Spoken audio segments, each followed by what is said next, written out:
listening to the Deep Purple Podcast, a fan podcast about one of the most legendary bands of all time, Deep Purple. We take a look at the music, history, and people behind the band Deep Purple and beyond.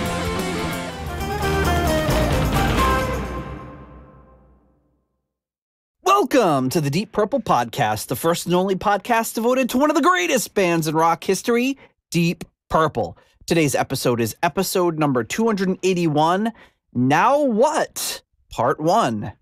And coming to you from the suburbs of Chicago, where we are dealing with gridlock traffic. I'm your host, Nathan Beaudry.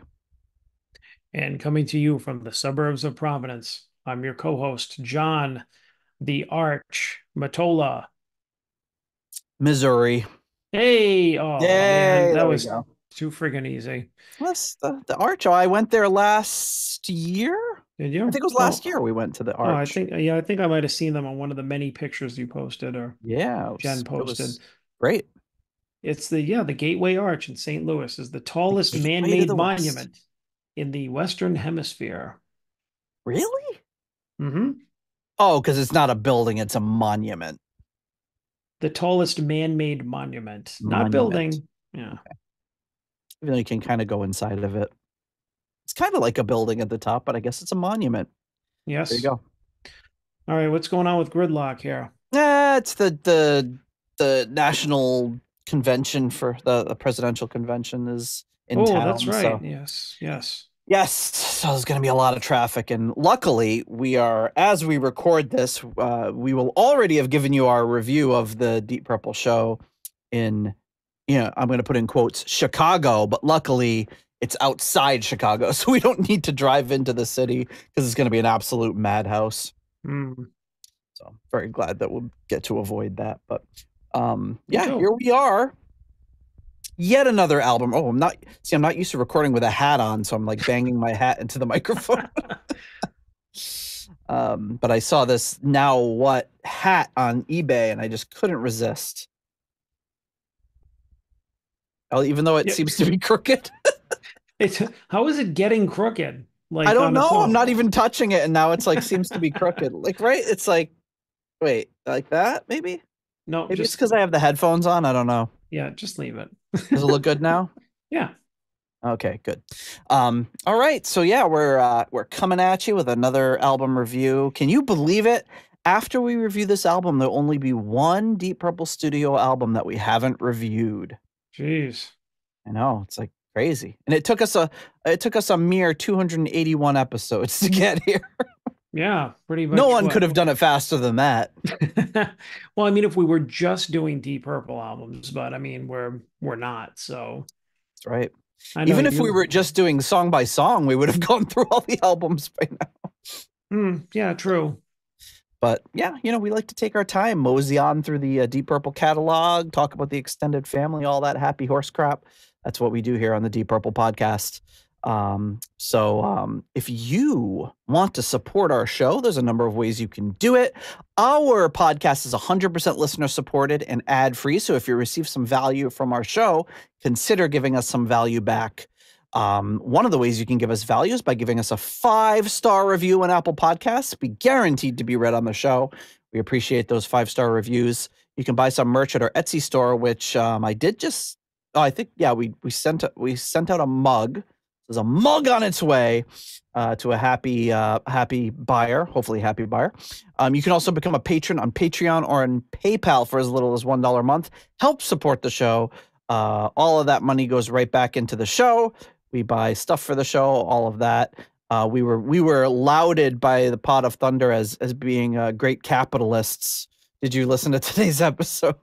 Yeah, I've only gotten that far, but they mention us from time to time. That's always nice. It is nice, and we are amazing capitalists because we are part of the pressure squad to get them onto Patreon, and I'm sure they blow us away as far as how many patrons they have. Although we have quite a few, we have something 75 patrons on Patreon, wow. And then a number that do other ways, like either send us a check or PayPal or whatever. So a pretty good number of patrons.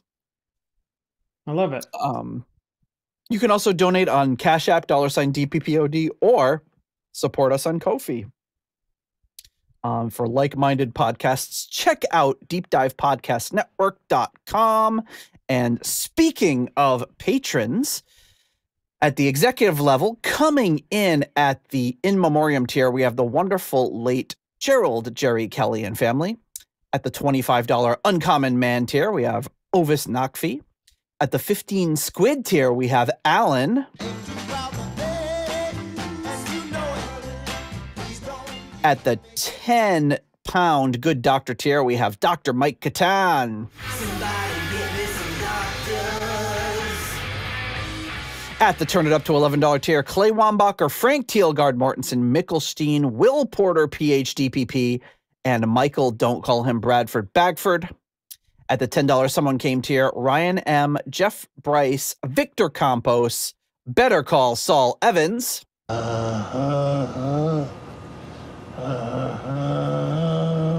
And Peter from Illinois. And at the Hughes-Oween by 2033 tier, we have Fielding Fowler.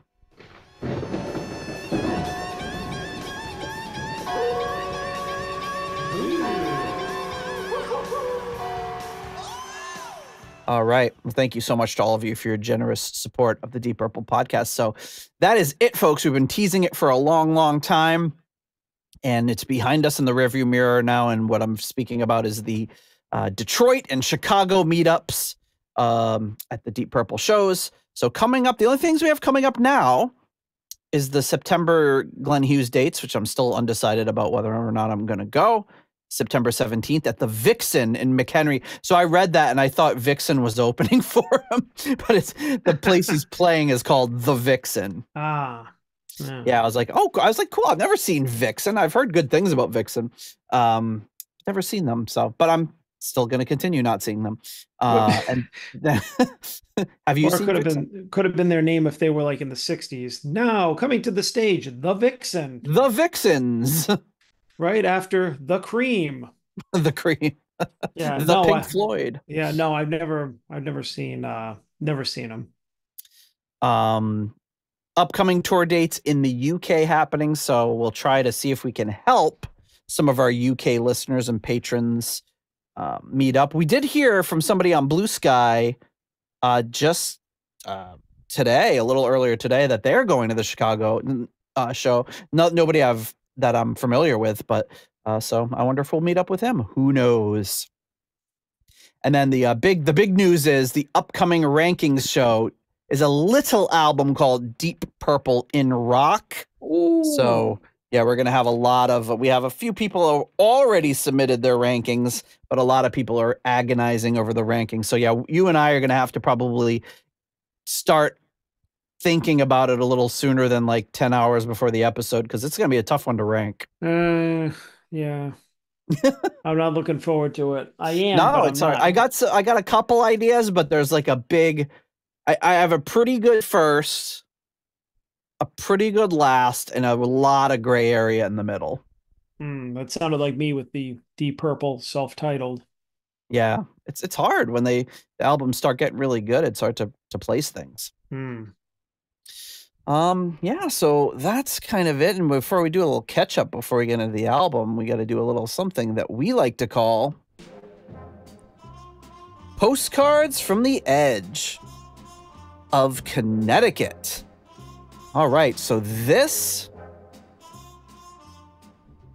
week I still got a huge, well, very fitting for Connecticut, which is this postcard of the Gardeau standing outside a mural for Bridgeport, Connecticut.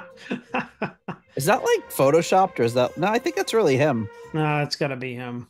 Yeah, it looks like steps or something. It says Sammy Hagar. So that was when he was at the same Sammy Hagar concert.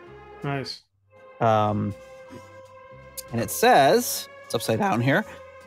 Nate, greetings from the S-hole of Connecticut, Bridgeport for ya. Sammy, Satch, Mike, and the rest were awesome, Peter. I concur. Yeah. Wait, did you see them? Yes, based on the Gardeau's recommendation, me and Rich grabbed cheap tickets. And oh, you saw him with Loverboy, right? Yep. I was so focused on the Loverboy aspect in those texts that I missed that Sammy Hagar was also playing. Yeah, no, it was the Xfinity Center, Rich had grabbed like these lawn tickets for like $13 a piece. That's what Great Woods, right? Yeah. Okay. Yeah, and I gotta say, it was definitely, I mean, it was a steal. It was a great show, and one of the things I liked about it is that, aside from the fact that they played a lot of Van Halen, and Satriani was nailing the parts, like almost note for note, which, I mean, come on, of course he did, right?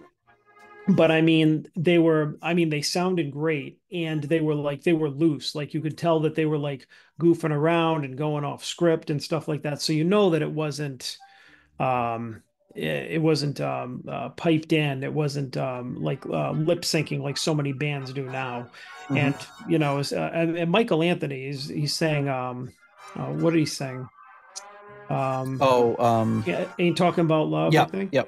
Which, I mean, we all know he's got a awesome voice, and Sammy, even at his age, I mean, he was still nailing it. It was like a lot of these songs, like 30-40 plus years ago, even like he did a couple of Montrose songs, or one Montrose song, and I mean, it was like, wow, so I mean, it was funny because like all the songs from the early 90s, he kept going, like, they played, he'd go 1993, right?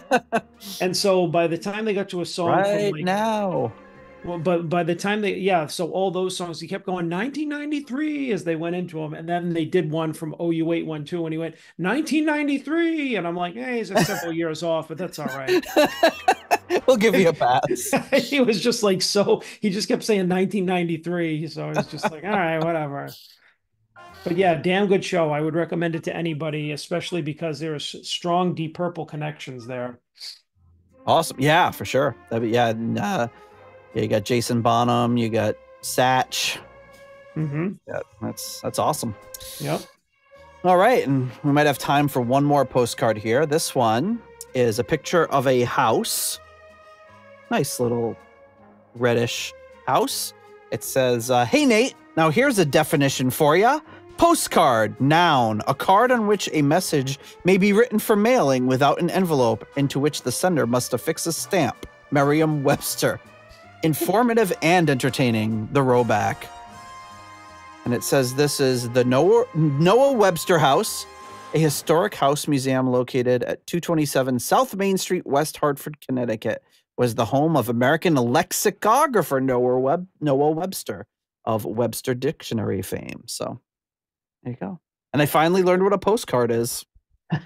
See, you're learning things on the Deep Purple podcast. Well, and the stack is getting a little shorter here. Well, I have an item that I left from last week that I wanted to save. All right. Should I start the music back up? Or? Yeah, maybe. All right. Then maybe I'll do one more and then we can end it for this week. Yeah, we'll extend this. All right. So I have this. Oh, wait a minute. I'm going to make sure the address is still on it. So I have this. Oh, sorry. I wasn't looking. I'm sure you recognize this. Oh, yeah, I do. Because I have the same one. John, enclosed is the first men's long sleeve hippie shirts, lace up medieval Viking pirate Renaissance costume shirt I ordered for the Blackmore's Night show. An extra large did not fit me. Ordered the 2XL, did not fit me. Somehow fits Nate. The 3XL fit me well. You stated on the DPP episode number 276 that you are a medium. Wait, did it not fit him because it was too big or too small? Too small. Okay, well, I mean, if it's too big, it can fit. I can fit in a quadruple XL. Well, he said this might be swimming in it. But. Well, he said you are a medium. This should fit you for the next Blackmore's Night review, Peter. Yeah, we'll have to both wear ours for the next Blackmore's Night album coming up. Yeah, soon. so this extra large is really a medium, I guess. Okay. But I mean, I guess this the brand Kufandi made in China. Ooh, Fandy. Their sizes are a little different than over here in the States.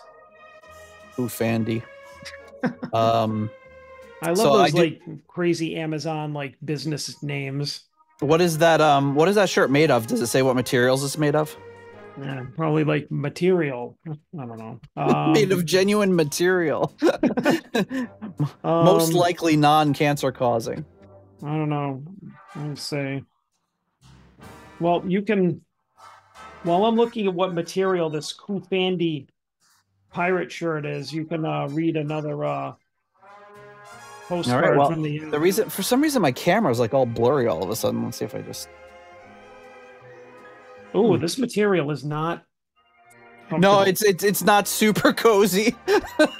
Oh, it's made out of that same material like a chamois is made out of or something. I don't know. It felt pretty rough to me. Yeah, it doesn't. Oh my goodness, I haven't taken this out yet, but oh, this this looks pretty wide for me. I don't Yeah. know. I mean, If look, it's a, look, I like just look at how wide that is. you could put some shoulder pads in there. It'd be like B. Arthur at the Renaissance Fair. I mean, I would only wear this out, for you guys and with you guys. Machine wash. What is this? I don't even think it gives a material. It's not even like it's like imitation polyester. Well, whatever it is, it's not something I think I'd lounge around in because it doesn't. No, it was a bit scratchy. It was kind of like wearing like cardboard. Um, so So what's your I, next? the reason I ask is because this one, this is a postcard that says Coddington made with finest Egyptian cotton, 4-piece sheet set. So I'm assuming somebody bought some bed sheets and it came with, for some reason, it came with a postcard to send. All right. And it says, Nate, now here are some nice sheets for you. Keep you cool on those hot summer nights, Pete. So. Oh, and there we go. Two we full go. progressions of Mr. All right. Porter there. Okay. My goodness. And I've still got it stacked. So we'll have some for the next episode, week. So. And I actually got a new one between now and then. So My goodness. I'm starting to get like a 10th of what you get. So we take 6 weeks off and we really backed up with all these cards. I know. Very cool though. Yeah. All right, folks. Well, we are here, of course, to start talking about the, what is it, 4th most recent Deep Purple studio album, which is the album called Now What, which I will go to my grave and never be 100% sure it's not What Now. Like I can never ever get it straight. That's what I always keep thinking, but I thought maybe I was the stupid one because I'm always like, No. what's that Deep Purple album? What now? What next? What next? Like I always mess. It's like Slip It In. I always think it's Slip It In instead of Slide It In. Which is just as dirty, but for some reason you think is more vulgar. I mean, yeah. Well, I mean, I don't know because like I don't know. So Slip It In sounds like sneakier, like I'm gonna slip it in, like you're trying to do it without somebody's knowledge. Yeah, I guess that's true. Like, yeah, it's a little more nefarious. Like Slide It In is like maybe there's some consent. Yeah, Slip yeah. It In was like, It In oh, sounds hey, like what's going on there? Hey, what is this? A Jerry Seinfeld bit about the luge, about doing the luge. It's the only sport you could compete in against your will. Hey, I don't want to be in the luge. Yeah, hey, what is this? I don't want to be in the luge. All right. So yeah, do you have any history with this album to review before we get started? Not really. All right, moving right along.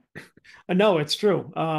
I don't. I mean, with the exception of, I think, Uncommon Man, which they play live now. That's really the only song that I'm like totally familiar with. Not that like historically. I mean, I have listened to the tracks Tracks. for this review because after, of course, it's like however many albums later, just realized instead of going in fresh, on the albums that I don't know, maybe I should like listen to them so I can actually have something to say. Although there is the kind of surprised, like this is the first time I heard it reaction thing that is good, but it's like, we got a couple of albums left, whatever. Yes. So yeah, I mean, I didn't like when we started up the podcast, I didn't have a ton of experience with this album. I did know a little bit like the Uncommon Man, rather, not the Uncommon Man. The Uncommon Men, that Or 60s beat group. or It's Good to Be King. It's good to Dixie Drags. It's good to be king. All right, yeah. But yeah, so I knew a little bit. There's another song on here that I knew too, and I'm not 100% sure why I knew it. I'll get to that when we get to it.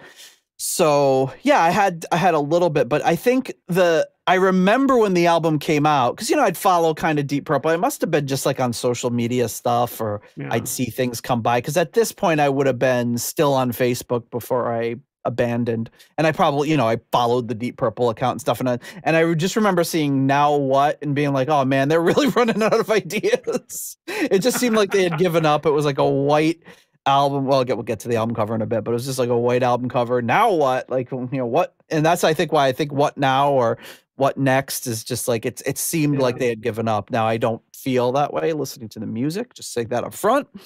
But it seemed, from an outsider looking in who maybe wasn't paying attention to Deep Purple for the last few albums, it seemed kind of like they had given up. Yeah. But the music tells a very different story. See. So the lead up to the album, so Bob Ezrin, he says that Neil Warnock, who is the kind of manager of Deep Purple, had approached him about producing the album because he had worked with Pink Floyd and he'd been a friend of Ezrin's for a while. And at first, Ezrin said he didn't want to do it. He was working with Alice Cooper, and he was afraid that he'd be working with like too many legacy acts. So he didn't want to kind of get that reputation. However, he went to go see them at Massey Hall in Toronto, and he said he was blown away by like this 10 to 15 minute, mostly improvisational jam where they were, throwing in some composed stuff and all that. So he said he would do it, but basically with the understanding that it wouldn't be getting any radio play, right? He's just kind of, and we've heard this the last few albums where they're like, well, we don't really care about getting radio play. We just want to make a musician's album or the album we want to make, because the chances, no matter how good or how much they try to focus it around radio play, the odds of Deep Purple getting played in the 2010s on the radio are pretty slim. So Ezrin said when he kind of met up with them that the band was a little bit lacking confidence. Roger Glover says that they had the last two albums they'd liked, but they liked the production on Bananas, but they didn't feel like Rapture had the production they were looking for. So they were excited to try somebody new. And then in June of 20, I guess it would have been 2012, they assembled in the rehearsal studio in Nashville, which Bob Ezrin was living in, and they started rehearsing. They rehearsed through the beginning of July. So Roger described the studio as huge but comfortable. Felt like a good place to be writing and rehearsing. Unfortunately, during the beginning part of this session, they got the call on July 14th that Jon Lord was not doing well. And then the morning on the 16th, they got the call that Jon had passed away. So Roger has this tour diary, which we've read through for like the last few albums, which are really great. They go day by day through everything that they're doing and as the songs change.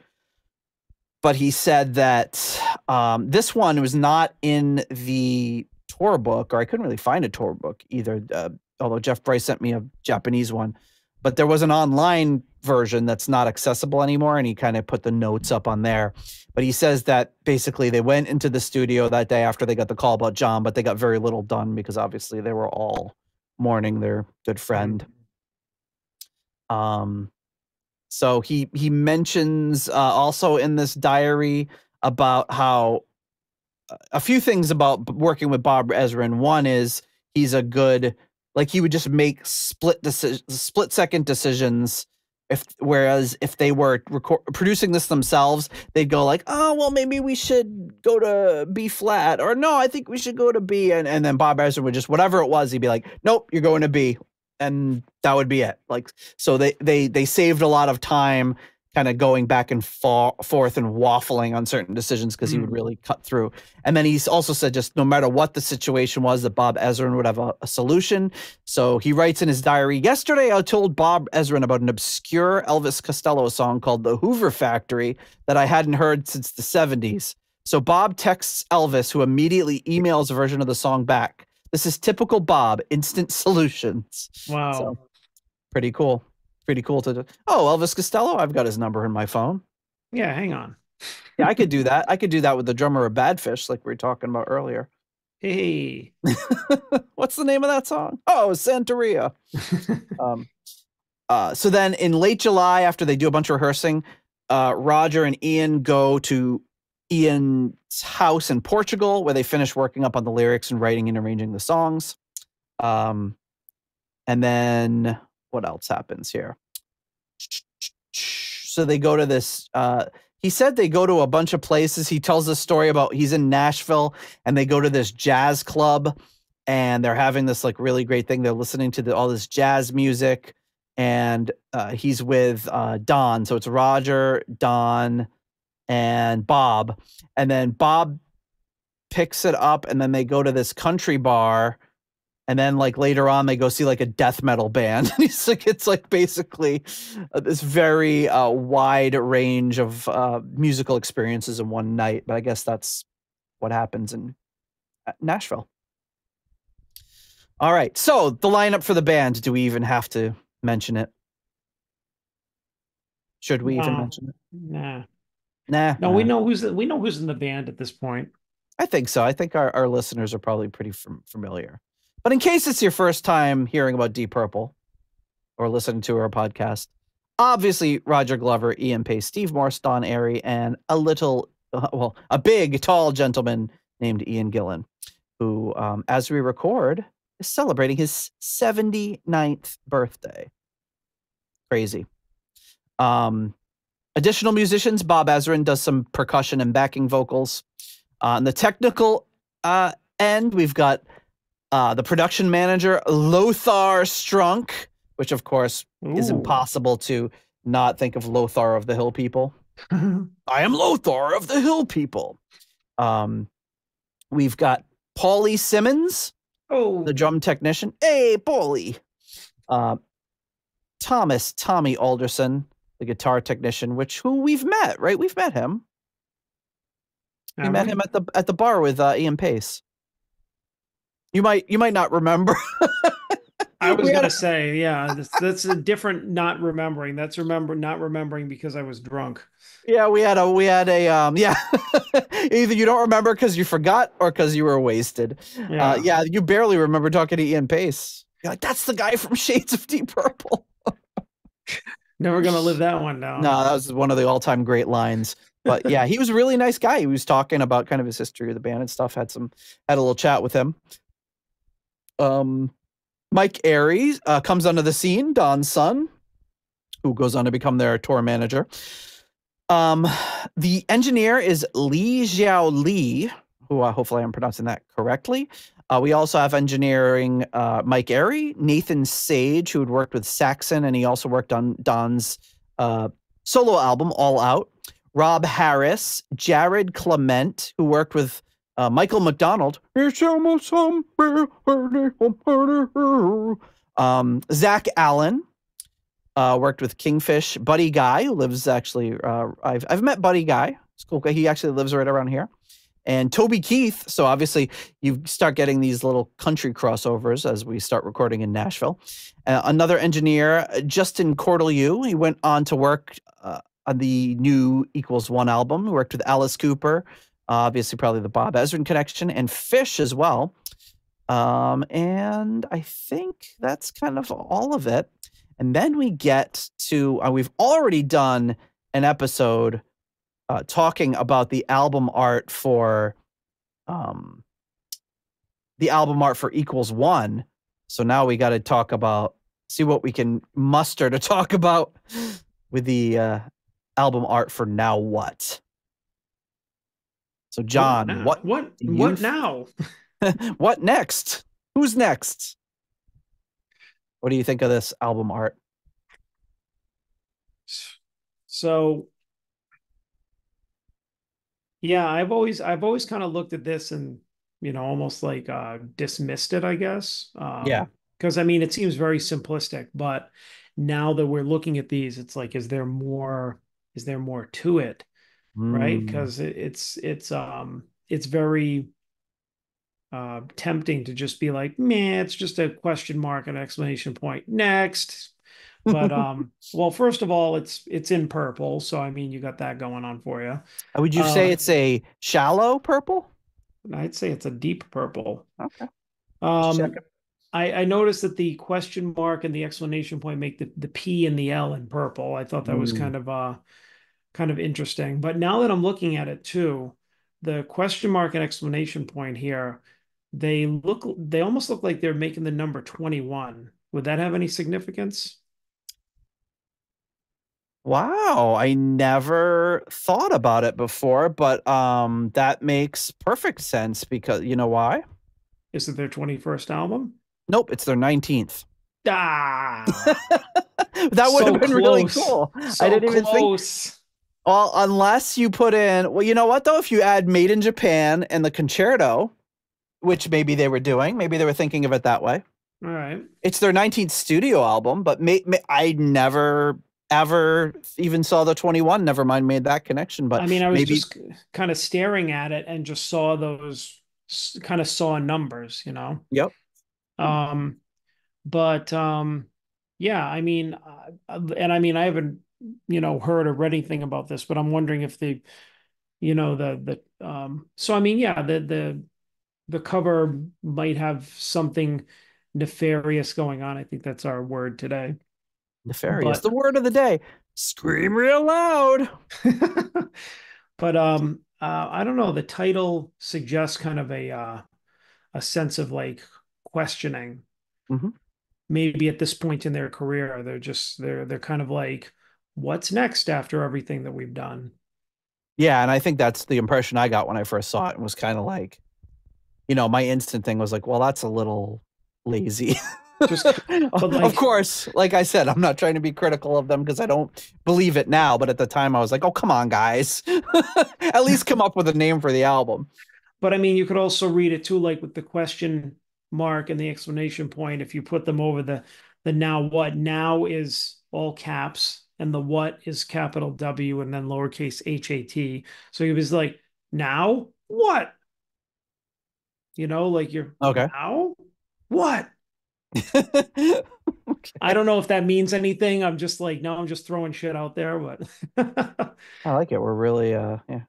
But yeah, I definitely think, so there's more to this than meets the eye. But yeah, I definitely think that the title and maybe the art is a representation of questioning. Where do we go from here? Either in their career or musically or who knows? And it's just like, now what? This album. Here you go. Like I said, thought it was maybe this lazy, like we were out of ideas sort of thing. Yeah. But it also could be like, shit, we've been doing this for how many years? We're in our mid to late 60s. Like, what's going to happen now? And I think they've had to have it in their mind for a while now that every album could potentially be their last for a number of reasons, like this could have just, so maybe that was kind of where they were going with that. But so that's the album cover. We've got the album art that goes along with it. That's the back. This is the one right here that comes with the bonus DVD, which, shoot, did I leave it over there? I think I left. I never have it on me already, but I think it's back there behind me. There's the CD. It does have some pretty cool art in it, much like the Gardeau was standing in front of a mural of Bridgeport. This is a picture of the band standing between a mural of some sort, which is interesting because the way that the art is on the mural, there's also some real trees by them that they're like leaning on, but you almost can't tell if the trees, until you look at the roots, you can't tell if the trees are part of the mural or not. But it's this mural of a guy. Oh, I guess it's a mural of a guy riding a bicycle. Oh, Yeah, it took I me thought it was. I thought it was like looked like a mural of a guy like pulling himself out of pulling himself out of a swamp. I don't know why. in biking shorts. Yeah, I don't know. I didn't see Yeah, it. I just saw it there. I don't think I really picked up on it until I looked at what's he holding, and he's holding the handlebars. Then you've got some kind of my least favorite type of lyrics sheet where they like just put all the lyrics in one giant paragraph. It's really hard to read, but I mean, I get what they were going for, but I find that frustrating when you're trying to read along with the lyrics. So get that for all the songs. There's another good picture of the guys, and this is a picture I think I remember reading where this was taken, but I can't remember why. But it's by like a bridge, and there's an overhead shot too that was from this album release. Again with the lyrics, there's like an overhead shot of them on the street, all looking cool. And some looks like Pacey's wearing maybe a leather jacket with like a flannel on. Funny. It's like because they like you look at this picture could be like taken now. This is like over 10 years ago, and I mean, guys are aging pretty well. Yeah, good for them. Although there was an article recently about that me and Jen were reading, and it was like the two parts of your life where you age the most rapidly are when you're 44 and when you're 60. And I was like, having hit 44 a number of years ago, I can confirm that things started falling apart pretty fast for me at that point, and she just hit 44. So she's like, she's having these issues with her knee, and she's been like going to the doctor, and I'm like, I've been falling apart for years, so she's used to that. So I mean, I think it took me a few years after that. I mean, that's happening now. It started I think it's about a year ago, maybe. Yeah, I don't know if it was exactly 44 for me, but yeah, it starts going downhill really fast, and then you kind of level off, and then it happens again at 60. It's like, great, I have that to look forward to. Then we've got some more pictures of the band. We've got the Now What World Tour, which is like a little booklet that shows all the places that they're playing. The DVD, which is like kind of an inverted purple, and a little picture of them leaning against a different mural. And then it says this album is dedicated to John Lord. And then the lyric, souls having touched are forever entwined, which Gillan comes back to quite a bit. So that is the album art. Now, interestingly, the album art is credited to, and I know I'm going to butcher this one, Antje Warneck. Who is it's a German artist who's worked with a ton of different bands. Now, there's the front cover design is credited to Air Music, so I think she might have done more of the layout and the artwork within. She's also credited for these two live releases, which those I have on my desk for some reason. But there's this one from the Setting Sun in Wacken to the Rising Sun in Tokyo, and which are really cool designs. They use that same logo, but one of them has got that blue motif and the other one with the red. So it's kind of cool layouts there. So it's that. And then the photographs by Jim Raquette, a German photographer. He's worked with tons and tons of bands. So recorded at the Tracking Room in Nashville, Tennessee. In Anarchy Studios in Nashville, Tennessee, mixed at Anarchy Studios, and mastered at Sterling Sound in New York. So that's it. And before we get into the tracks, what do you think, John? Should we thank our patrons again? Do it. Thank them again. Do it. All right. Do it now. Do it. Do it now.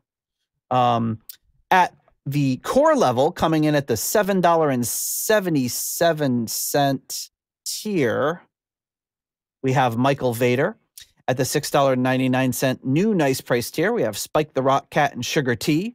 At the episode $6.66 tier, we have Steve Coldwell. What did you combine patrons? Apparently, I totally biffed it once again. Wait, where did this go? My thing's getting all messed up here. Oh, here it is. Stupid.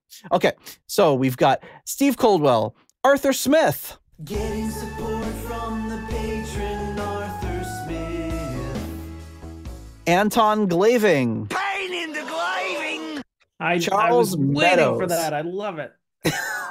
I've been saying that in my head for years. Me too. Glaving. He just gave me he just sent me I think I'd reached out to him a while ago, but I never heard back. But he sent me an email just today being like, hey, can you use this? And I was like, oh, thank God, because I've been thinking that for years. But, you don't want to insult somebody's name or make them. But luckily, all of our patrons have taken these jingles, whether requested or given to them, thrust upon them.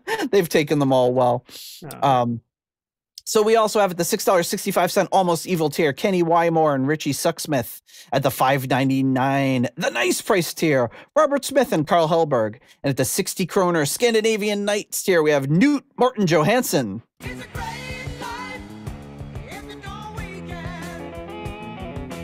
So speaking of Norway, a guy I work with, he was just off for a couple weeks, comes back. I knew he was going to California. I was like, how was California? He was like, oh, great. But I also went to Norway. I was like, what? When did that happen? I guess it was like a last minute decision. He went to Norway. He said he went to Oslo and he went all around and did some hiking in the mountains. And I was like, oh man, I'm jealous. I'm wanting to go there for years. It sounds like he had a great time. So I told him, I said, well, I have an invite to visit Hell, Norway someday, but it's just a matter of getting over there. That's the problem. So one day.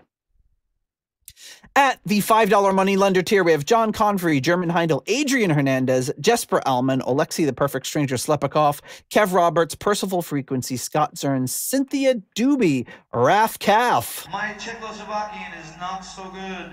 Coyote Bongwater. John Maselli.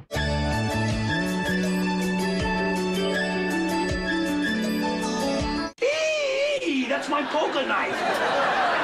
Sarah Sanders. No, Kelly Clarkson. And Jelly Bean. Yeah, sorry, I left in the one from last episode. I was gonna say, I think, but you know what? I like your what? Oh, hearing Angela at the end.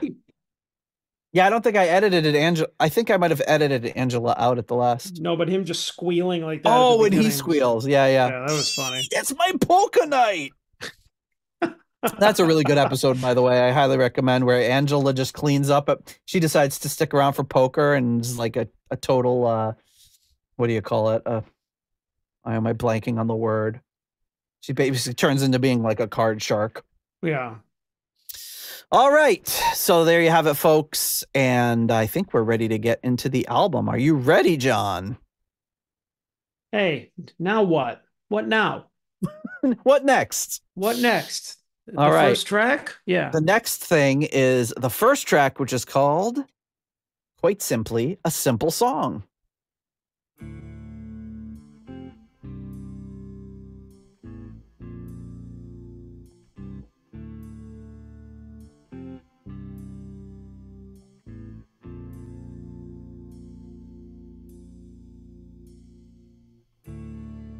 So a very understated and soft opening for Deep Purple. You don't hear that so often from them. Say it sounds very introspective. Yeah.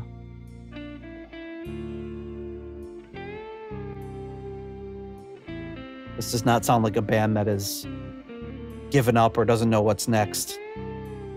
They're trying something new.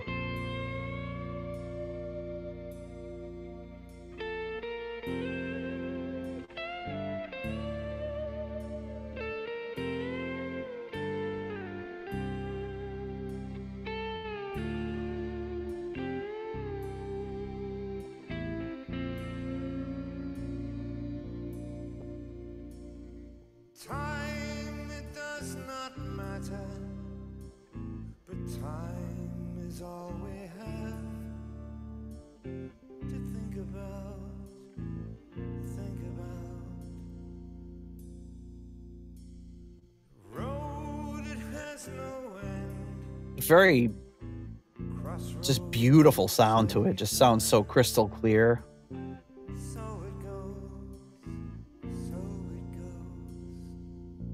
Yeah, very good. Once you sang a sinful song, got confused, went on too long.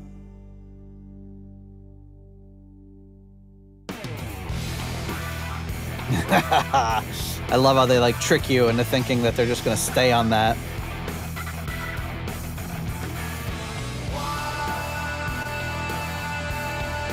Hell yeah. I love those vocal harmonies.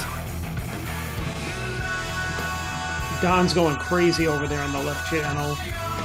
Yep.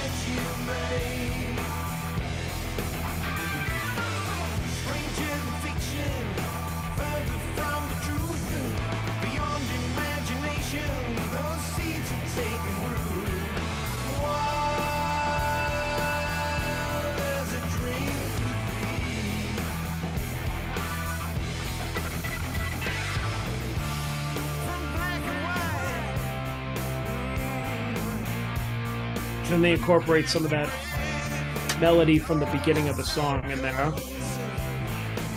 Yep. Oh yeah, yeah. Nice.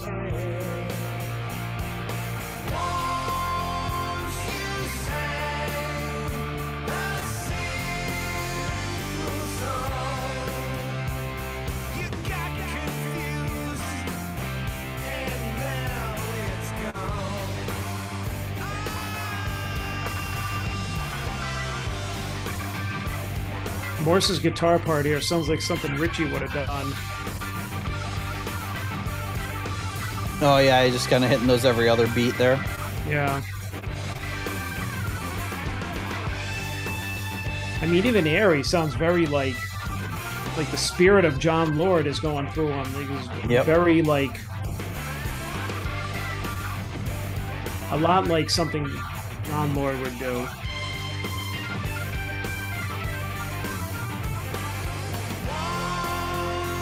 Yeah, I just love how heavy that Hammond sounds on this song. Yeah.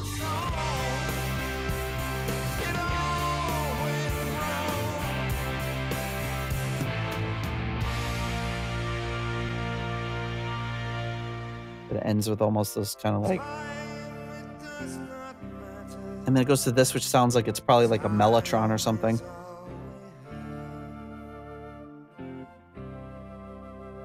Like the flute setting on a mellotron. Yeah. I mean, it sounds almost like it could be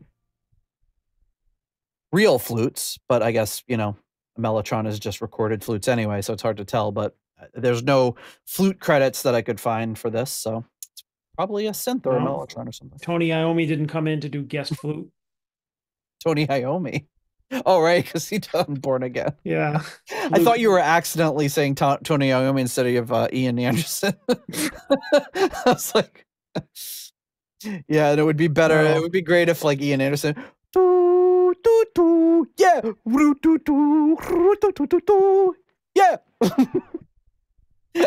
I love when he says yeah, when he's like just playing in the middle of a flute solo. It's so great. So you do that with a guitar, nobody can hear you, but if you're got a flute stuck into a microphone, you gotta play it cool, but he's not about playing it cool. Nope. All right, John, a simple song. How simple is it really, and what do you rank it? Well, I'm gonna give it a simple 3.5. All right. I thought it was pretty pretty good. I was gonna use the word solid, but it's like I think that the heavy part was definitely solid, but the song overall was like it was good, it had good melody to it. It was a different way to open the album. I mean, the sounded like Roger was playing bass chords. Or it could have been yeah. It could have been bass chords and it could have been bass chords and like or it could have been like also Steve Morse playing the kind Yeah, of like, I just assumed he was playing lower notes on the guitar, but yeah, it's possible he was playing bass chords. I didn't think about that. I mean, that's how I heard it too. I mean, I could be wrong, but I mean, it sounded like he was either playing bass chords or Morris was playing like kind of maybe like power chords or like chords like lower on the guitar instead of hitting the high notes. But either way, it was a very cool kind of sounding effect, and Gillan sounds great still. I say still because he still does now. So then, You say you know. still as if it wasn't 10 years ago or 11 yeah, years. but I mean, but right out of the gate, they sound great. And then when the heavy part comes in, I mean, just the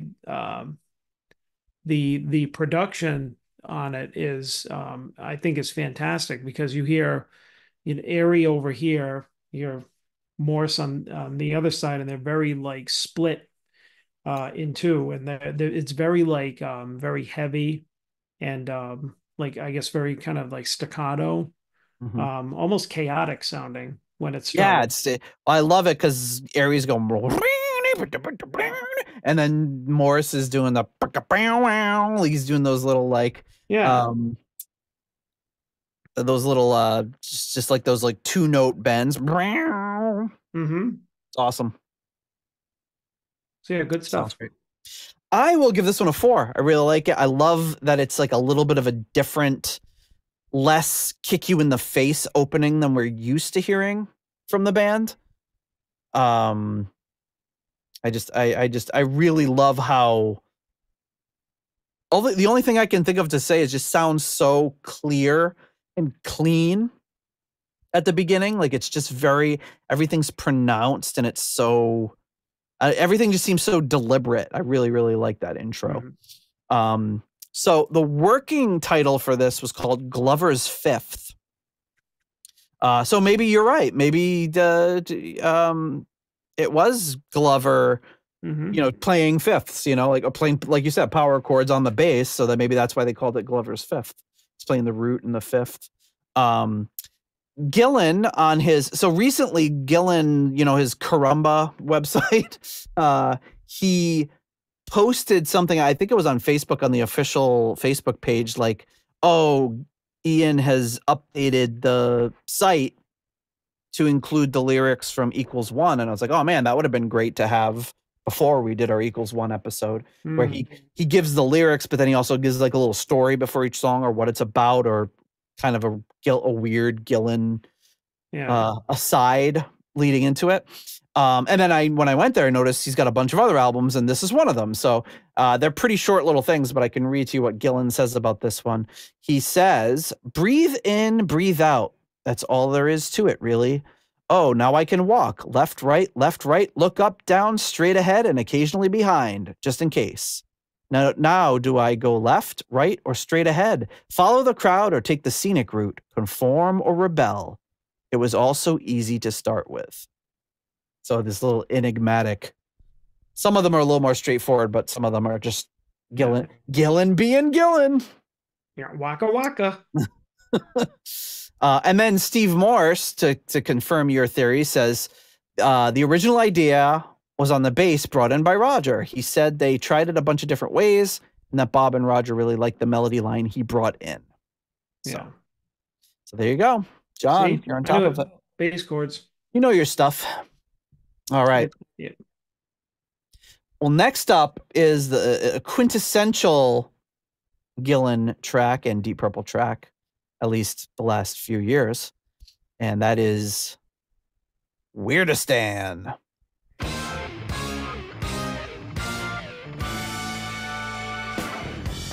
travel through time and meet on a stretch of sand.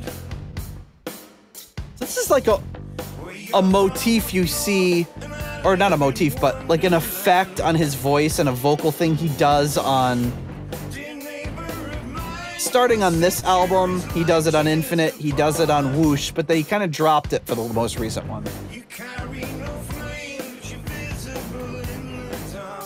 Yeah, it really like thickens his voice. Yeah.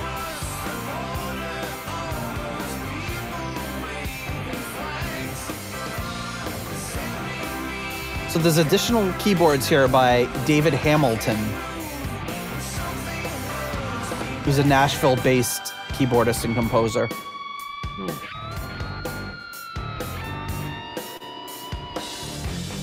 man in the moon is looking the other way. And while he's distracted, we turn to another page. No questions of guilt. It seems like we're just out of sync. It's funny Yeah, to we- bring in an additional keyboardist when Don Airey's in your band, but Yeah.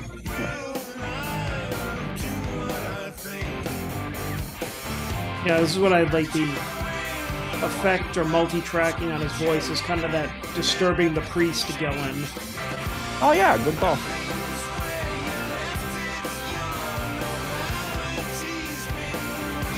I think it's kind of like a cue that you're getting some freaky deaky Gillen lyrics. Yeah. When you hear that effect, you're like, oh, Gillen's gonna be going off on this one.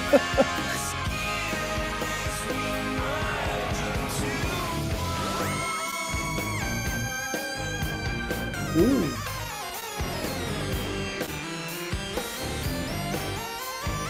Now who's this? Is that other guy?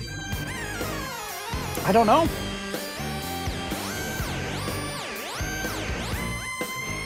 It doesn't sound like a Nashville-based composer. It sounds more like Airy. I'm assuming the what I stuff was that the other thinking, guy yeah. did was more of the orchestral sounding stuff, but Maybe. I don't know. I mean, Bob Ezrin is famous for bringing in ringers. It'd be weird to bring in like, oh, hey Don, listen, we're gonna bring in somebody else to do a weird synth solo on this. Like, why? Makes no sense. Well, I mean, there are sometimes I know that bringing stories on albums, it has nothing to do with the talent or the suitability of the person, but maybe it's just he had something in mind that maybe another musician could bring Yeah. to the track that, like, maybe in this case, like Airy didn't have enough time with, or he just didn't get the feel wasn't right for his style of playing, and Ezrin wanted it that way. That's quite possible. Typically that's what I know. He's done that with other albums. You know, I mean, I'm just namely an expert on his Kiss albums, so I know that that's where he's coming from for those. So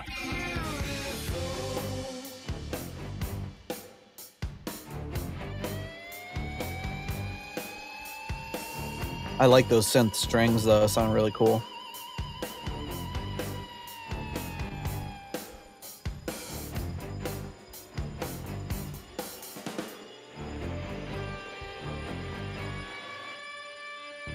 And this guy worked with, I don't know if I said it, but Shania Twain, John Legend, and Josh Groban. So you don't get to work with those people by being a slouch.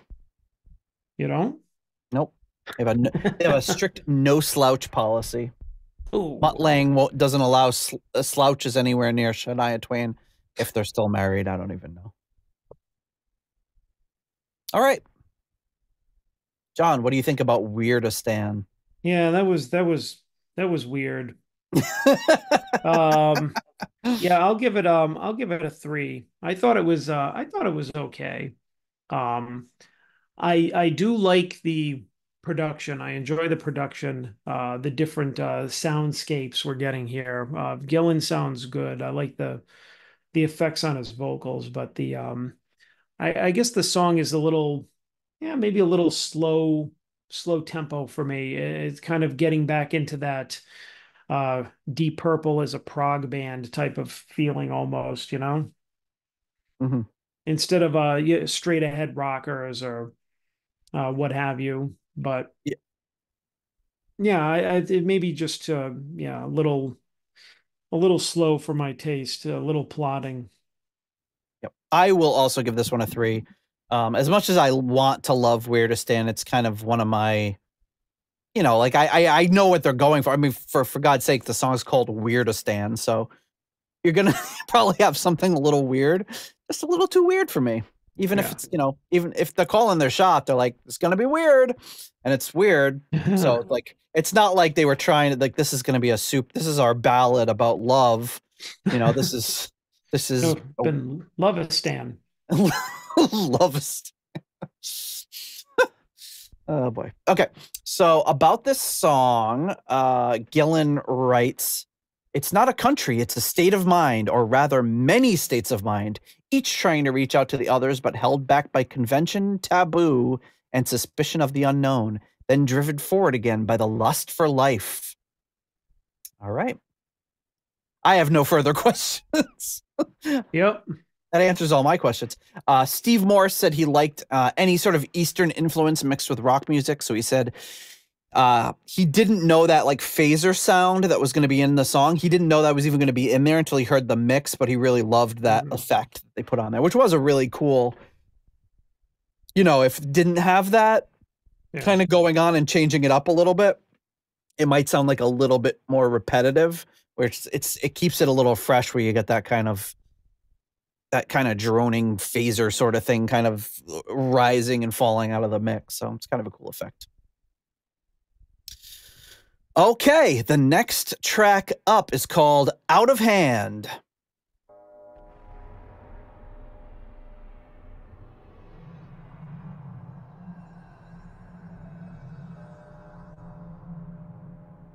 This reminds me when I first got that nice synth that one summer. And it did all cool effects like this. Oh, yeah.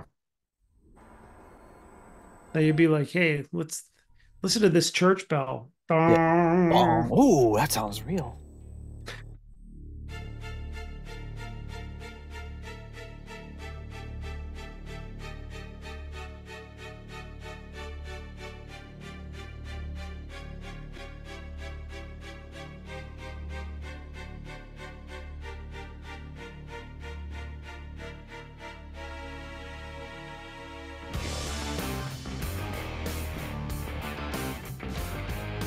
So it goes into this, like, you've got this great riff by Morse, but duplicating it with like an organ and piano at the same time, which is what it sounds like.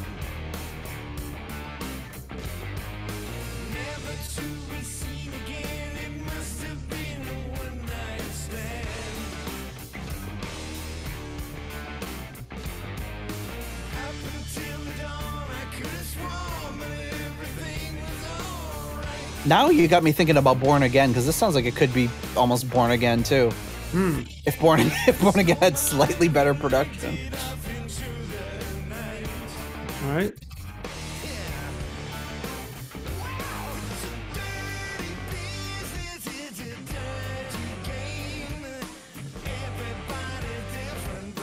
It's kind of a sinister sounding riff. Oh yeah.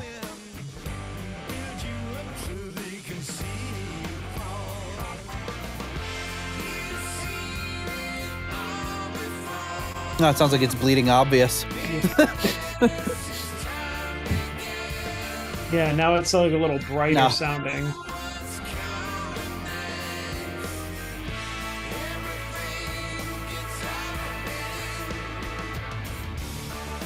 And it's interesting because you usually don't see whether it's Blackmore and Lord or Morse and Lord or Morse and Airy.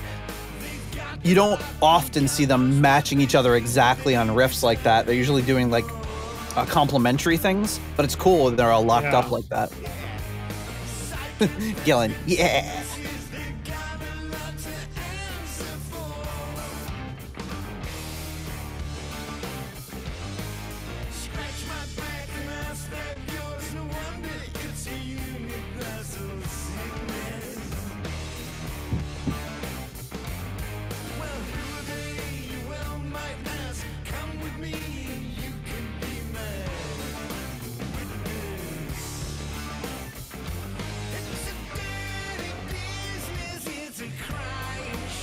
I like this part. Yeah, this is great.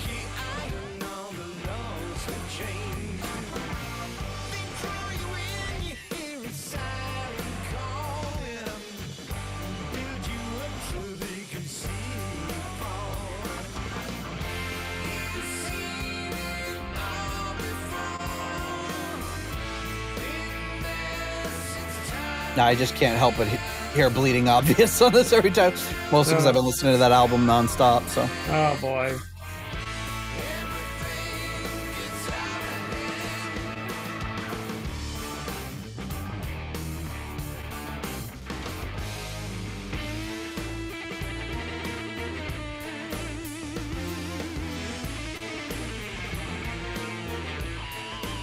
that's awesome. Little Snake Charmer riff going on in the background.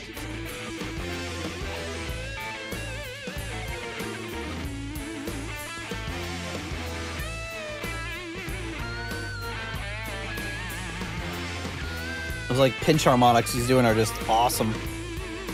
Yeah.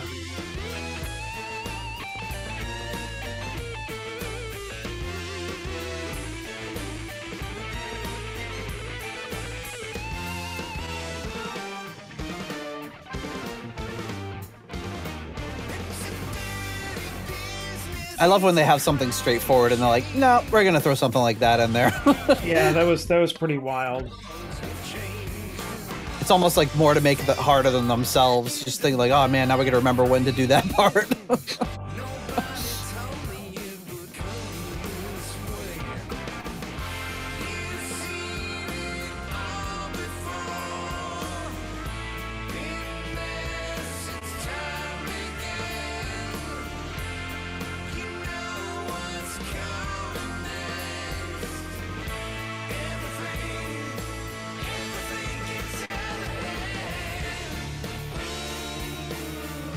Cool little string outro here.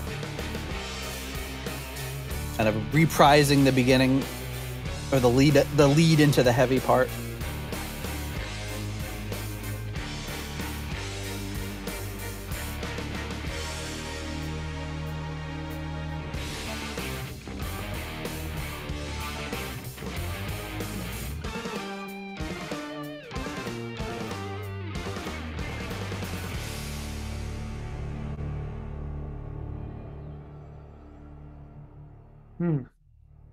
I like how they kind of like, when I first heard that, my thought was that they're gonna go da da dun da da dun dun da da dun da da dun and like leave it like all suspenseful. But then they're like, no, we're gonna throw in that complicated part again, which is cool because it's like that would have been the expected thing to do. And I feel like there's a lot of albums, especially in the more recent albums, where rather than have a fade out or an expected ending, they're like, no, we're going to just do something really complicated at the end to throw you off, make you a little bit uncomfortable in a good way. But all right, John, what do you think of Out of Hand? I don't want my ratings to get out of hand. Uh-oh. Trying to think. I can't tell if that means you want to give it a 1 or a 5.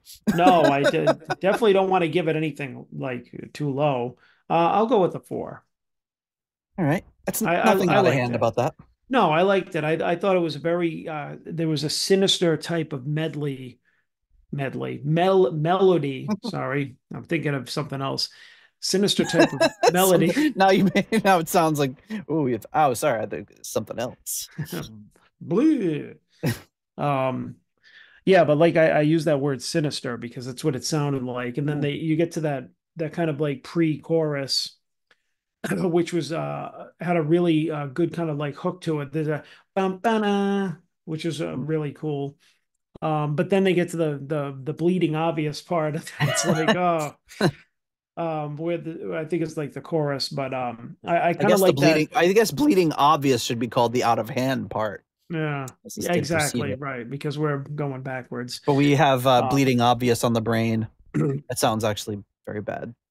I also like the solo section, which had that real Gates of Babylon type thing to it. I like how it starts off.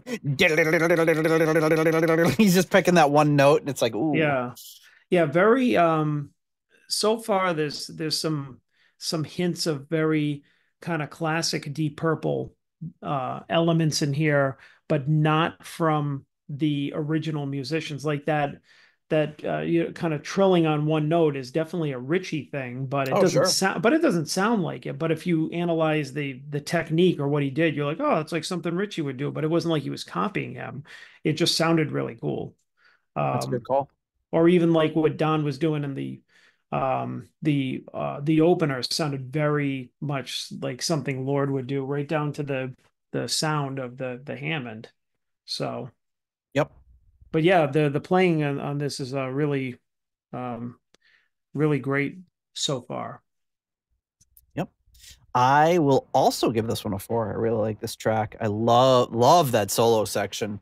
That might be one of my favorite Morris solos. It's just so it just fits in that groove so well, and it's just sneaky and scary and Sneaky. just sneaky. Sneaks up on you. It does sneak up on you. It's like that's the sound of somebody tiptoeing and tiptoeing very quickly. But yeah, great track. Really good track. The next track up is called Hell to Pay.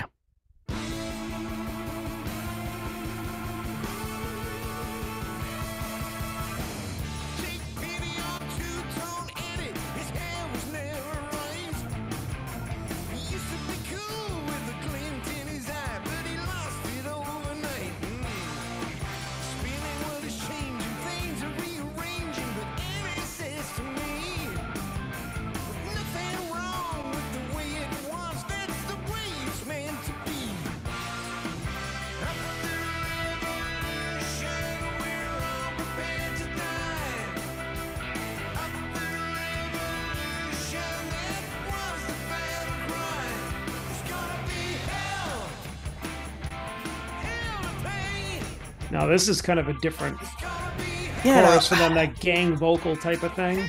and I was trying to think, outside of Slaves and Masters, have they ever done anything like that? Not that I can think of. With Gillen? I mean, it's cool. I love that part that leads into the chorus, the pre-chorus, I guess, where Gillen's like staying on the same note, but there's like a progression going with the keys and the guitar, so it makes this like changing chord, even though Gillen's melody is just one straight note, like right here, I think.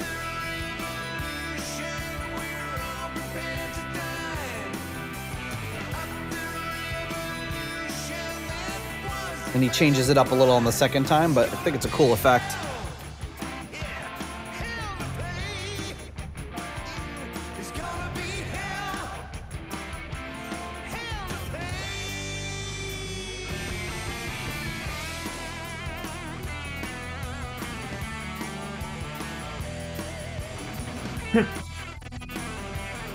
Love it.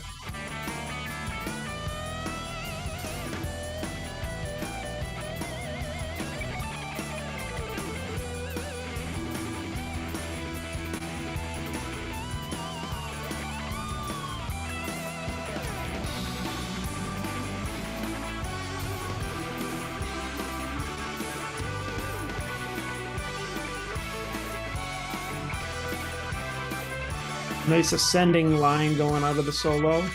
Yeah, it's great.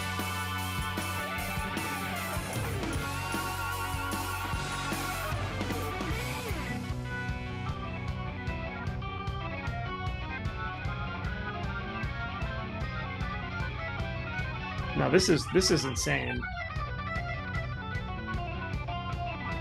And you got Roger in the background doing that thing like he used to do in the early days of Yeah. Dun, dun, dun, dun.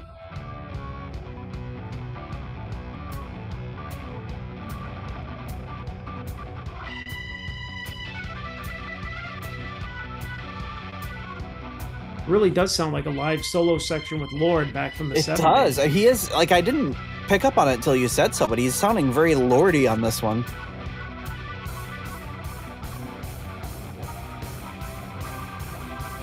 But then he throws in some airyisms there too.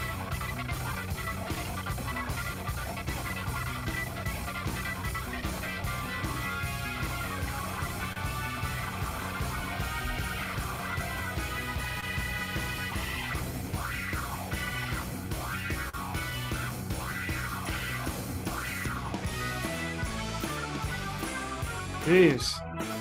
That section was great. Literally gave me chills. Yeah. And where do they come up with that? It doesn't even like. Yeah, like you would have go back thought to this. It doesn't even come up like belong in the song. you would have thought when Morris was doing that section that it would have ended at a certain point and he would have just continued an organ solo in that same with that same backing, but they made a totally different section for him. No, they And decided. then they did that decided to little go with proggy that- thing at the end. Yeah, they just decided to go with that kind of like the 70s jam keyboard solo thing.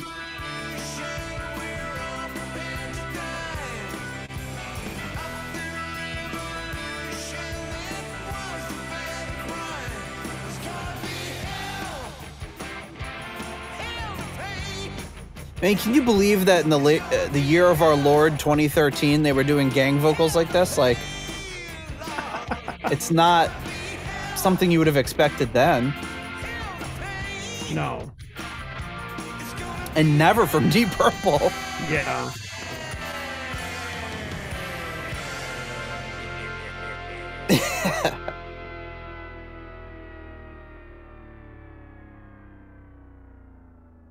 Yeah, see, even that, they're just throwing in some weird stuff. Yeah. All right, John. Hell to Pay. What do you think of that one? So I'm going 4.5.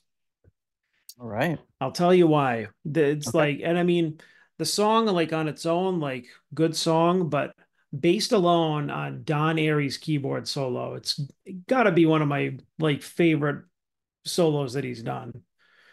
I mean, that whole part in there, it's like it doesn't somehow you feel like it shouldn't be there. It's not supposed to work in a Mhm. song like that. That sounds kind of like poppy and everything, and then all of a sudden you get this proggy like jam solo, almost like, all right, now we finish it, and it's like it's like live. You're like keyboard solo, you know, and it's like I don't know where it came from, but it's like wow. I mean, if that was a result of them being spontaneous and Ezra and being like, "Yep, cut it, that's it, we got it, don't do it again," Mhm. then give me that shit all day. Yeah, So it's awesome. that's And they based on that alone, 4.5. I'm looking at on both of these live albums they do. Oh, let me turn the screen share off. But on both of these live albums, they perform that song live. So be a good one to hear live. I don't know if I've seen a Nice. video or anything of them doing that one live. So I'm sure our listeners who saw them on this tour will remember because it's a great track. All right, I will give this one a 4. I really like this track. And I'm conflicted. I've always been conflicted about gang vocals. It can sound really cheesy, but I think it works really well in this one. But I don't know. Depends on who's doing them, right. True. like what band it is, and Yeah, it seems like, and I wouldn't, I'm all for everybody experimenting. So I wouldn't say just because Deep Purple generally doesn't do that, they shouldn't do it. But I don't know. I feel like I need another decade to process the gang vocals on this song, even though I like it. yeah. But yeah, it's a really great track. Great solos from both of them. And yeah, it captures, like you said, I can't think off the top of my head of a studio thing they've done that captured that live improvisation quite as well as that. Mhm. Maybe the original like Child in Time, but even that sounded, I think in rock, Child in Time sounds a little like, I don't know what the word is for it. It doesn't sound quite as loose, like they weren't as comfortable with the song Yeah. as this is. I mean, it's Child in Time, it's an amazing song, but this just sounded really loose, and like you said, like maybe they just did it a few times and then they're like, yep, that's the one, because you Yeah. guys got it just right. All right. And then what does Gillen say about this one? So the working title of this song, oh wait, nope. That was a different song. Roger says in his diary they tried different tuned down versions of the song, but ended up going back to the regular because it didn't work. And then Gillen says in his on his website, he says, Eddie was an armchair revolutionary. I guess it's the Eddie they're talking about at the beginning of the song. Always whipping us into a frenzy of anti-establishment activity. When I say activity, it was really just animated talk, fueled by alcohol and the need to impress our fellow revolutionaries. Eddie was all talk and no trousers. At the first sign of trouble, he'd be under the table or out the door like the proverbial rat up a drain pipe. But he had a Che Guevara t-shirt, a wispy mustache, and a flinty stare that gave him a manic edge over his impressionable coterie. His hair was never right, though. I think his two-tone sobriquet came from the comb-over his pale skull showed through in stripes beneath his greasy barnet. Barnet fair equals hair, rhyming slang as the evenings wore on. So that answers all the questions you can ask. Okie dokie. So what is it? The British rhyming slang, or is it it's a Cockney rhyming slang? Are you familiar with the rhyming slang? Not quite. It's like a British thing. So they rhyme words. So like in that case, like what does he say? Is greasy barnet. So barnet means hair because barnet fair rhymes with hair. It's like a rhyming slang thing they do. I think they make fun of it in Austin Powers when Michael Caine and Austin Powers are like just talking in their like weird slang, like but they have like what are they like? Raspberry comes from that, doesn't it? Like when you go like doing a raspberry. Yeah. I can't remember why it's called that, but it's called it because raspberry tart rhymes with fart, so that's why it's called blowing a raspberry. So Jen taught me about this years ago. So and remember way back when we were doing our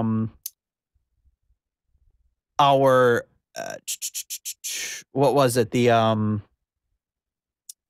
episode 6, we were talking about Gloria Bristol, who was their manager, and he called her Glorious Bristols, and Bristols is rhyming slang for titties because Bristol City rhymes with titty. Oh. So that's why he called her Glorious Bristols. Man, you have to be this is like thinking's person's like it's being think dirty. I think you have to kind of grow up with it, like if you know all of the, because there's probably tons of them, but those are just the only ones I really know. Is I remember when we were talking about that episode, he called her Glorious Bristols. I was like, that's kind of funny, although probably not appropriate for the workplace, but it was a different time. And then I remember raspberry tart because when Jen was teaching me about rhyming slam back in the day. Anyway, where was I? So Morse says that this was inspired. No, he says the choices that the core members made of what sounds weird or what works were very well done. I really like the way I played with Don on this one. And I would agree. Okay, next track up is called Bodyline. I just know I'm going to get a bunch of stuff about rhyming slang now after this episode comes out. It's such a great groove. Yeah, this one's very damn funky. That'd be a great drum beat to sample. And the drums sound great, too. Oh, listen to Roger.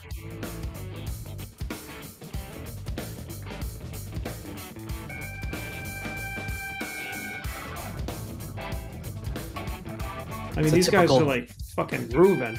Typical like builds to all the instruments coming in, you know?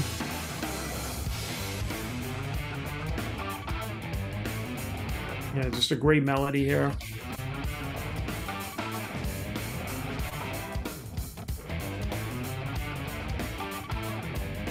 How do you not bob your head to this one, you know?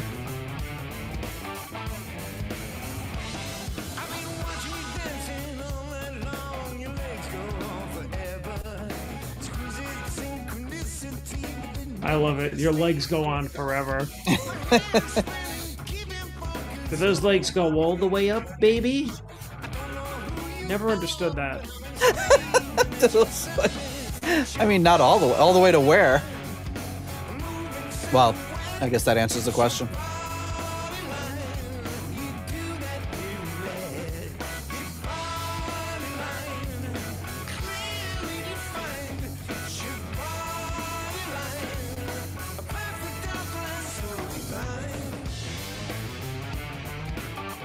This is really, I mean, paired with the subject matter, it's just this kind of like sleazy, rockin', Yeah.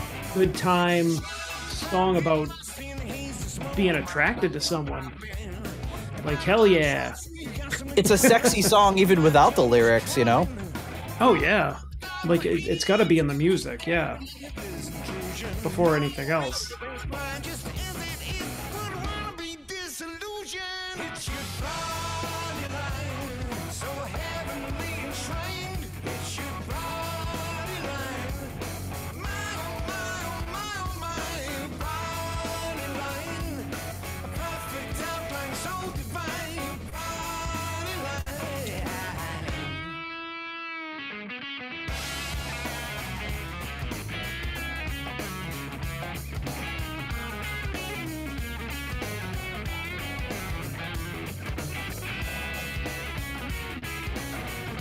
Oh yeah, there's some tasty shit going on here.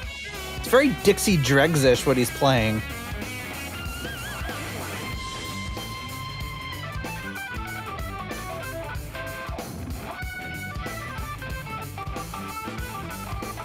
I love these playing.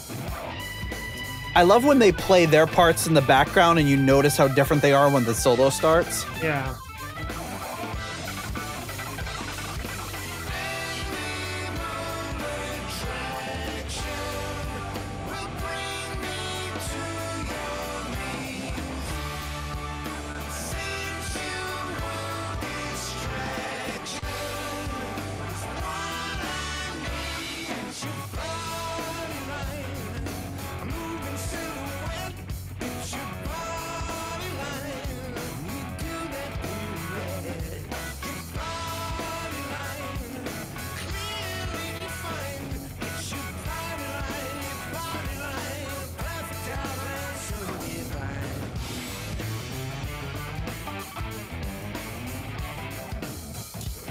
This riff kind of reminds me of Rat Bat Blue in a weird way. I get that. Like a happier Rat Bat Blue. Damn. It's a rocker. Oh yeah. All right, John, what do you think of Bodyline? 1, 2, 3, 4, 5. Ayo! Ayo! Oh, what a great song from like just as soon as the first notes of this started, like after the drum intro, I'm like, yeah, this is gonna be good. And man, it didn't disappoint. It made me think when I was listening to it. Well, first of all, anything like everything going on in the song, like all the performances, all the musicians like just stand out in the production. You can hear everybody doing their thing. Everybody's playing great. Their parts are so cool. But in a way, it made me think of and they're two different types of song, but it made me think of a song like Lazy. Where at the time they're doing all these rockers and then they kind of come out with this one that kind of swings a little bit. So even though it's like it's not the same style of song or that type of song, but that's kind of gave me the feeling of that. Like that would be like this song for the album where it's like, all right, this is the fun kind of like funky rocker, like yeah, really fun. You could, snap your fingers and you tap your foot to it. And I mean, Gillan's vocals in the chorus are fantastic. Solos are great. Like all the timing is there for everything. It's just impeccable. I love this. Yeah, for sure. I'm not seeing it on either of these live releases. I don't know if they played it live at another time, but They it's been a great should. one to hear live. I will give this one a 4.5. Really, All right. Really like this one. Great playing. Tight. Tight, yes, tight. Like really tight, but like it sounds stupid, but it's like tight but loose at the same time. Yeah, I got you. You know what I mean? And it's so stupid when like we're always saying like, oh, this sounds like Gillan, the band. You know, it's like, well, obviously it's got the same singer. But for me, like this is the most Dixie Dregs-ish sounding guitar solo that I've heard from him in Deep Purple so far. Like it didn't have as much of the typical, you know, like all those like little chromatic runs and stuff. But Well, I it know what you sounded, mean. but it, you know, so obviously he is the guitar player in Dixie Dregs, so there would be similarities, but it sounded really, it worked really well. Really, Yeah, but I get what you mean. Is he played with a feel, or maybe made choices that he wouldn't make for Deep Purple, but would typically make for Dixie Dregs, and then he just kind of brought that a little bit more over to here. exactly. So yeah, I get what you mean. So Gillan says on his Gillan.com website, when I was a kid, we played a game of silhouettes. Basically, you had to empty your pockets of string, marbles, key, candles, coins, book matches, etc. Don't look at me like that. And throw the contents on a sheet of paper, then draw around the edges of the item, creating a single line perimeter inside which you had to use your imagination to create a picture. See what they did before the internet? Roald Dahl's TV series Tales of the Unexpected had the silhouettes of a naked woman dancing in the flames. Well, she seemed to be naked, but she may have been wearing modestly items of the sheerest gossamer or possibly a rubber leotard, both of them a risky bet so close to the flames. So this is an erotic three-dimensional game of silhouettes. Feel free to let your imagination take the reins, but don't get too close to the fire. You'll lose all perspective. He's like writing these little crafty riddles for every song. Yeah, very. And very I forgot to interesting mention, stuff. what's up? Very interesting stuff. I forgot to mention Eric Darkin plays percussion on this one. He's worked with Amy Grant, Michael Sweet, Barry Manilow, and others. And the working title for this song was called The Bubble. Roger writes in his diary that there was a slight disagreement about the main riff, but he doesn't elaborate as to what the disagreement was. He just says there was a disagreement. Obviously, they came to some sort of agreement. So that's Bodyline. What do you think? Should we do one more, and then that'll leave us with 5 tracks for next week, and then we can get into some reviews next week? Yeah, all right, go on. One more track.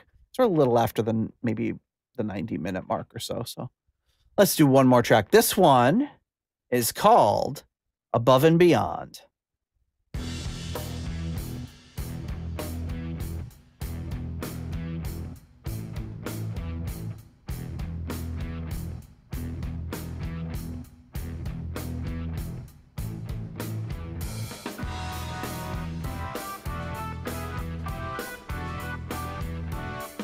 This one also features additional keyboards by David Hamilton.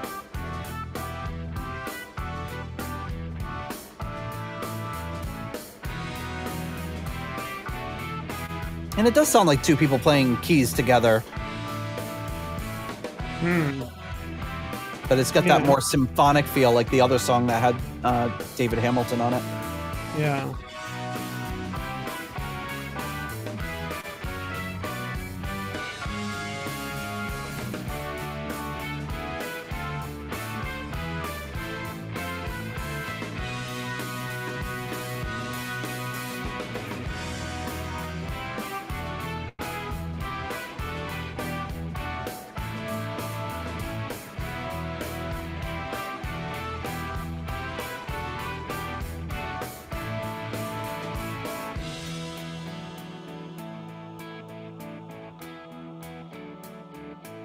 It's got that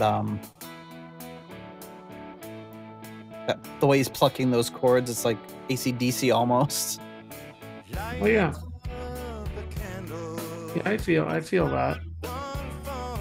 In what would be AC/DC's most understated song. This song has got a brilliant melody and lyrics too.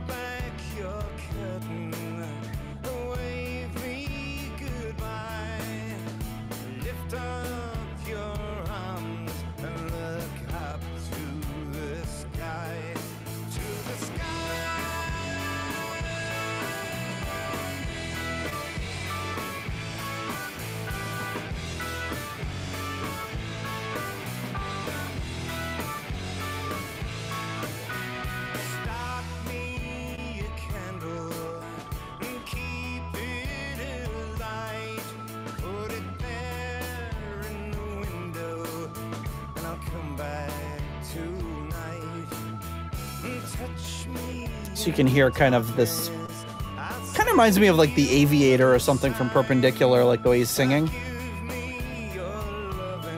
But it's got, it seems to be about John Lord.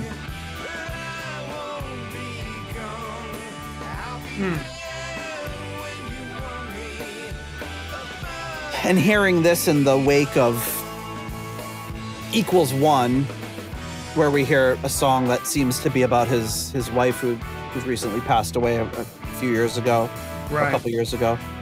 It has a very similar theme about like this kind of like, we'll meet again. I'll be waiting for you. I'll catch you. All that sort of stuff. Mm-hmm.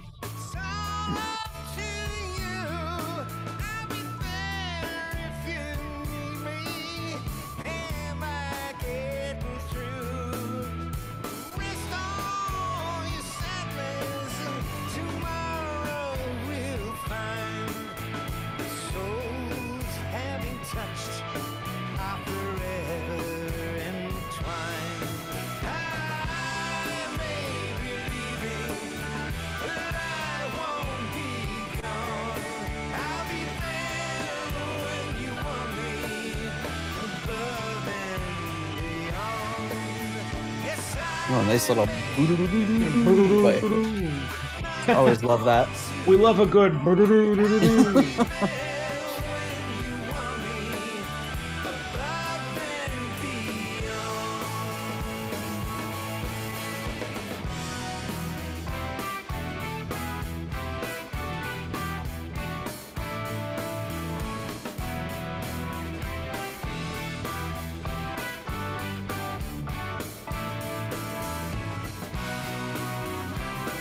I love this keyboard part, and it's obviously probably the main feature of the song.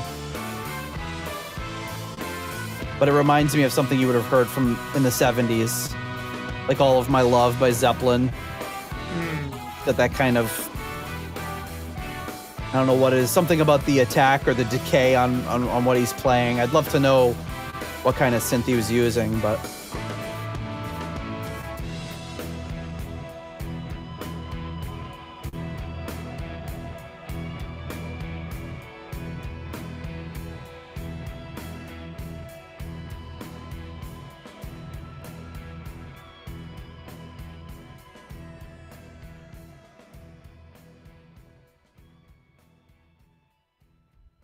All right.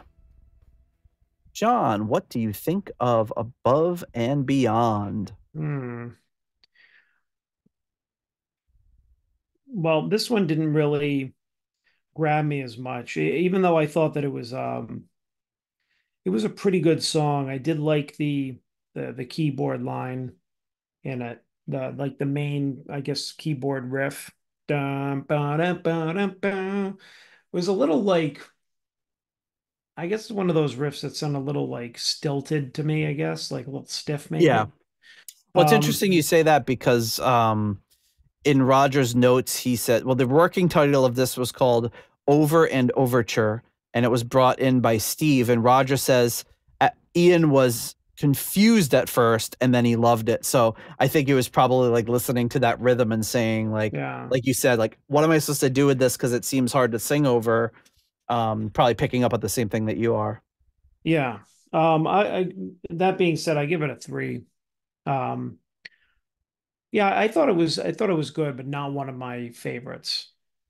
Again, a little bit slower. I like the stuff with more swing, that's more rockin'.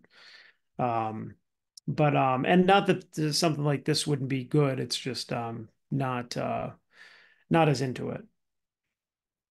All right. Well, hold on to your weirder stands because I'm giving this one a 5. Jesus Christ. Couldn't have I been love more this different. one. I don't know what it is about this, like that synth part. I love it. I love it so much. To me, it's like up there with, like I said, All of My Love is actually my favorite Led Zeppelin song.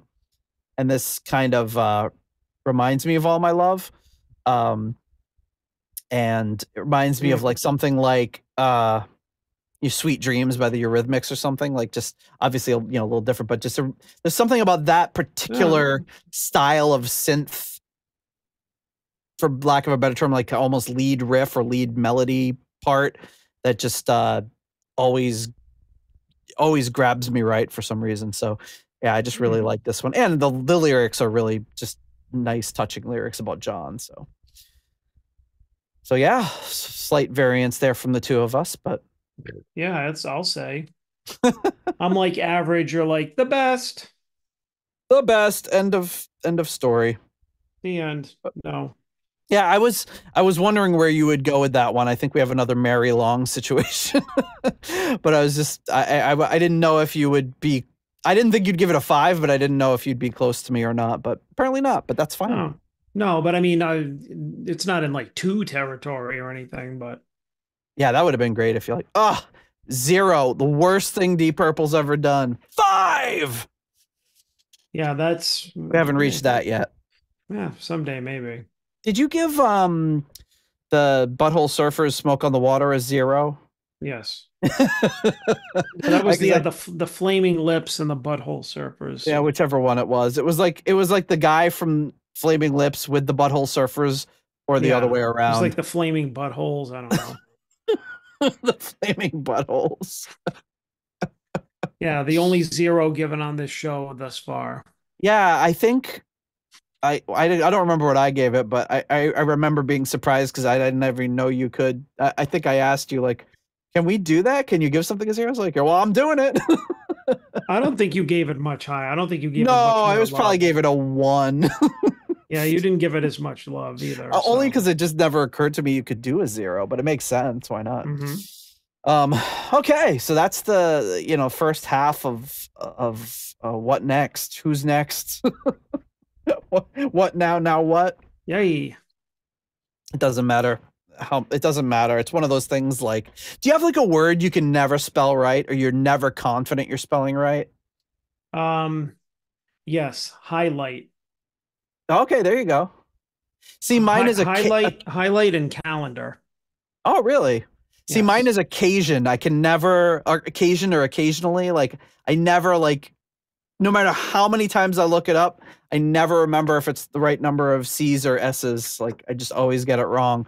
But it's like a weird mental block that you could just, you've spelled the word a million times, you can never remember it. And if you're like had a gun to your head, you'd be like, I hope I'm right. Like I just can't do it. Same thing with this album. Like I'll never be 100% sure I'm calling it the right thing. No, I usually like if I am writing a work email, like every single time, if I'm like, please see the highlighted section below or something, it always corrects highlight. And I'm like, I don't even know, like I just let it spell it at this point. I'm like, I guess this is how you do it. And I just bang on keys until it's correct. If you put enough H's and G's and I's in there, it'll be like highlight. Yeah, there you go. The other one is calendar, please, send me a calendar invite. It's always like, I probably say like colander. I don't know. Send me a colander. You get what's this box that came in for me? Oh, they sent me a colander. Waka waka. Thanks. Isn't that weird? Like that you just like your brain has these weird blind spots that you cannot it doesn't want get out of. Because it's like anything else in my life, I would just like there's a million other words that I'm just like, I'd spell it wrong a couple times, and then for the past 40 years, I've spelled it correctly, but it's just unable to learn certain words. It's so strange. Yeah. Okay, so that is, like I said, the first half of Above and Beyond. And before we wrap up for this week, we have to do something, which is, of course, to thank our foundation level patrons. And coming in at the £3 and 50 pence tier, we have Lord Longford. That is the Deep Purple New York tier. At the £3 aromatic feed tier, we have Simon Ford and Richard Brees. At the $3.33 halfway to evil tier, we have Stephen Sharp and Duncan Leask. And at the $3 Nobody's Perfect tier, we have Peter Gardeau, Ian DeRosier,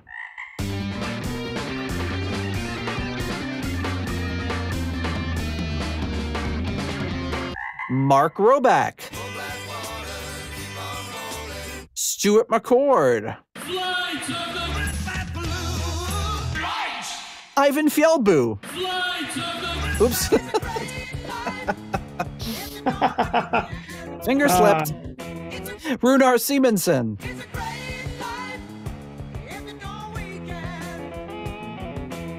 Ruinous Inadequacies. Corey Morissette.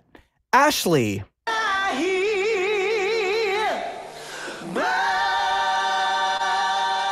Weston Supermare Pilgrim. Joe Dopefish Sigler. At the $1.71 I Want My Own tier, we have Rich Yangui Shaylor. at the 10 kroner tier, Karsten Lau. Cold, hard Danish kroner. And at the $1 made-up name tier, we have the Above and Below Leaky Mausoleum, Stephen Somerville, the Concerto 1999 fanatic, Hank the Tank, Private Eyes, Ashen Lionel, Blackmore tights. Steve Down to Earth Kohler, Zwapper the Electric Alchemist, Anders Engstrom, ICDC, Derple Purple, Purple Swede, David Haddam, Graham Bonnet's Disco Pants and Haircuts, and Eddie Lyon. Homosexual. Thank you so much to all of you for your generous support of the Deep Purple podcast. All right, we did it, John. Well, we half did it. Yeah, oh, that's true. Yeah. So the other half is going to be next week. So what now? What's next? What's next? I guess saying see you next week.